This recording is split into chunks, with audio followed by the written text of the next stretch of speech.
Talvez uma característica em comum de todas as mitologias do mundo seja a presença de bestas extraordinárias e estranhas. Desde o Minotauro e o Ciclope da mitologia grega, até os muitos yokais bizarros do folclore japonês. Mas e a Bíblia? Neste vídeo, vamos dar uma olhada em 4 criaturas incomuns encontradas no Antigo Testamento e examinar de onde os acadêmicos acreditam que essas estranhas bestas podem ter vindo. Se você gosta desse tipo de conteúdo, considere se inscrever no nosso canal. Assim você nos ajuda a levar a palavra de Deus para mais pessoas. Obrigado e que Deus te abençoe. Unicórnio. É isso mesmo que você ouviu. Unicórnios. Com certeza você já deve estar familiarizado com essa criatura. Cavalos com chifres, todos sabemos como os unicórnios se parecem. Surpreendentemente, eles são mencionados várias vezes na Bíblia, a depender da tradução. No livro de Números, descreve Deus sendo como um unicórnio. Deus os tirou do Egito. Ele tem a força de um unicórnio. Outro exemplo está no livro de Jó, onde Deus pergunta retoricamente: o unicórnio estará disposto a servir-te ou ficará junto à tua manjedoura? Agora, como saberemos se a Bíblia, como temos hoje, realmente está falando dos unicórnios como conhecemos? Bem, vamos dar uma olhada no original hebraico. Eles não são chamados de unicórnios, mas sim de reem. Lembre-se dessa palavra. Voltaremos a ela logo mais. Quando os gregos começaram a traduzir a Bíblia, traduziram a palavra hebraica rem para monóqueros, que significa simplesmente um chifre. Da mesma forma, falantes de latim traduziram a palavra como unicórnis, de onde obtemos nossa palavra unicórnio.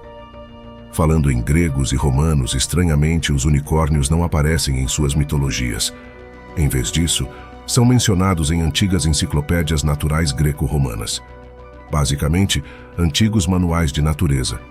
Isso tudo para dizer que as pessoas não achavam que unicórnios eram criaturas míticas, mas na verdade seres reais, tão reais quanto uma vaca, leão ou cavalo. Mas por quê? Bem, é um caso de identidade equivocada. Esta criatura de um chifre só é na verdade um rinoceronte. Quando os viajantes antigos foram para terras distantes, falaram de criaturas estranhas que encontraram em seu caminho. Uma delas foi chamada de unicórnio.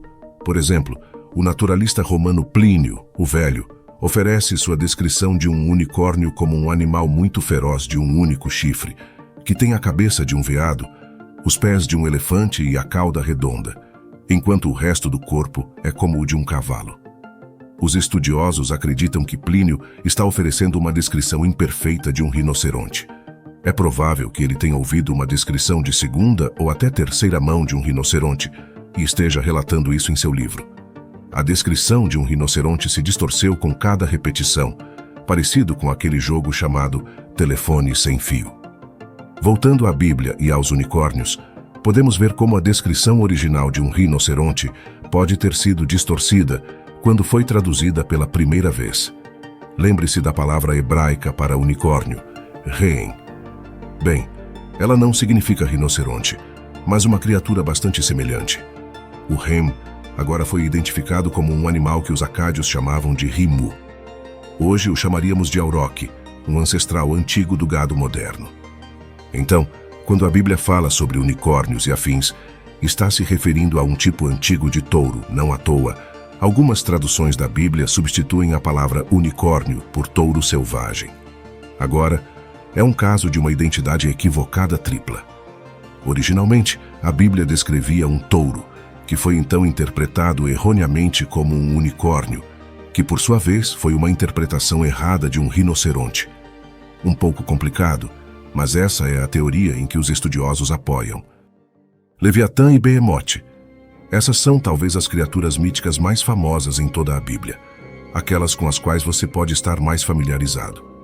Behemote e Leviatã aparecem no livro de Jó como parte de um discurso mais amplo.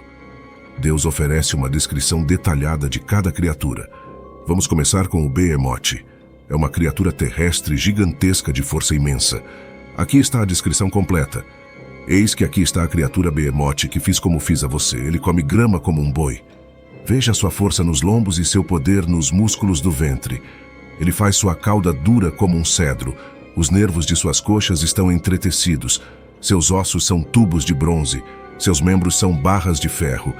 Ele é a primeira das obras de Deus.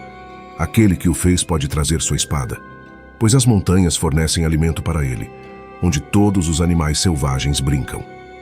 Sob as plantas de lótus, ele se deita na sombra dos juncos e nos pântanos. Para sua sombra, as árvores de lótus o cobrem. Os salgueiros dos riachos o cercam.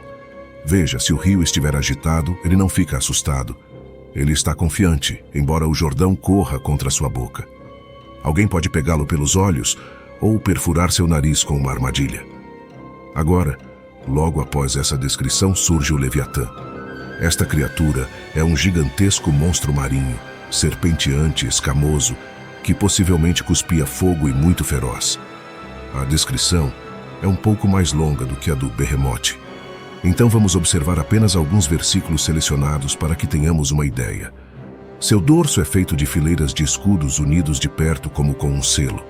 Um está tão próximo do outro que nenhum ar pode passar entre eles. De sua boca saem tochas flamejantes, faíscas de fogo saltam. De suas narinas sai fumaça, como de uma panela fervente e queimando juncos. Seu hálito acende brasas e uma chama sai de sua boca.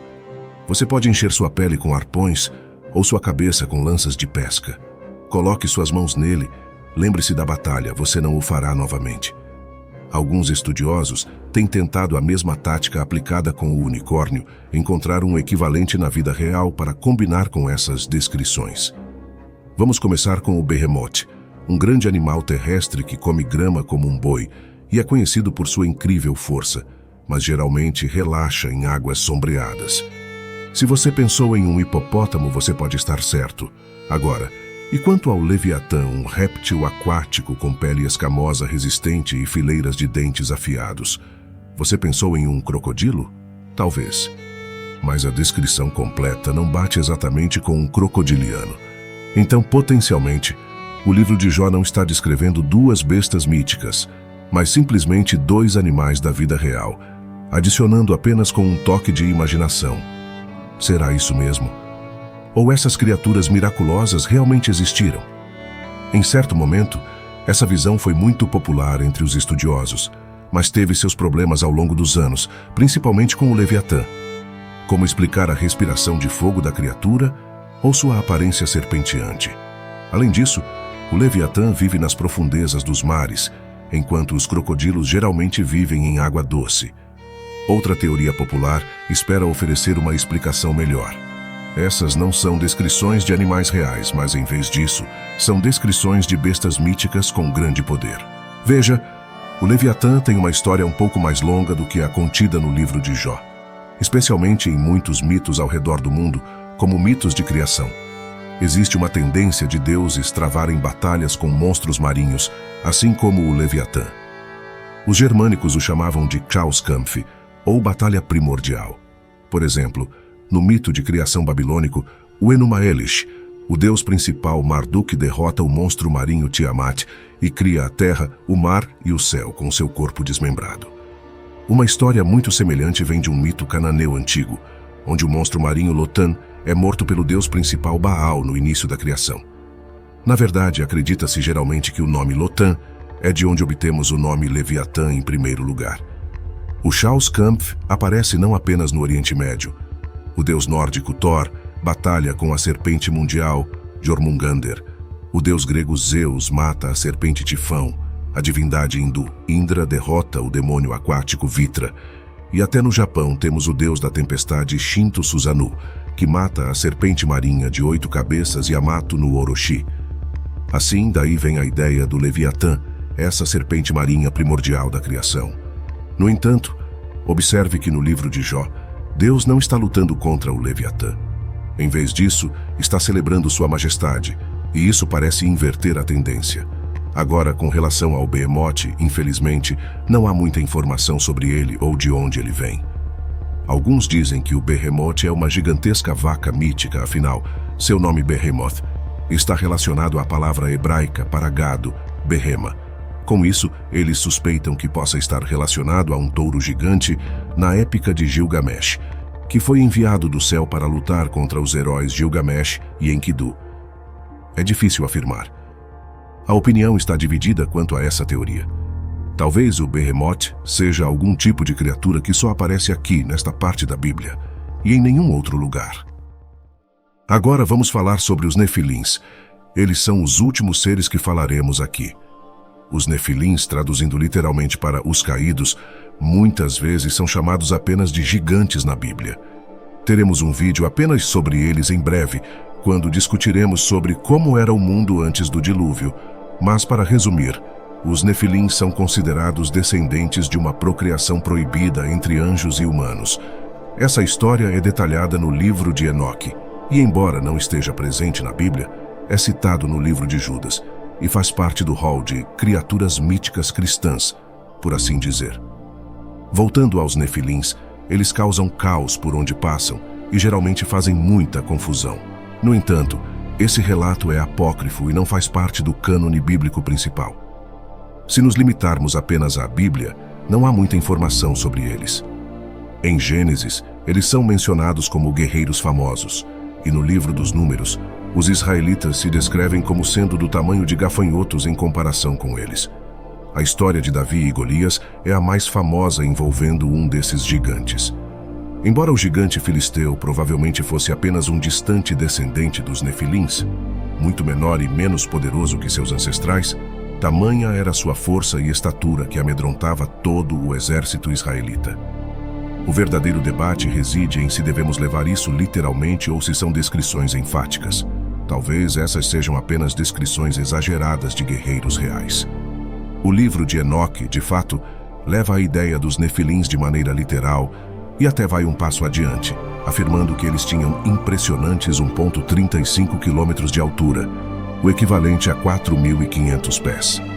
No entanto, é crucial observar que o livro de Enoque é apenas uma interpretação entre muitas. O termo hebraico original Nefilins foi traduzido para o inglês como gigantes em algumas das primeiras traduções da Bíblia.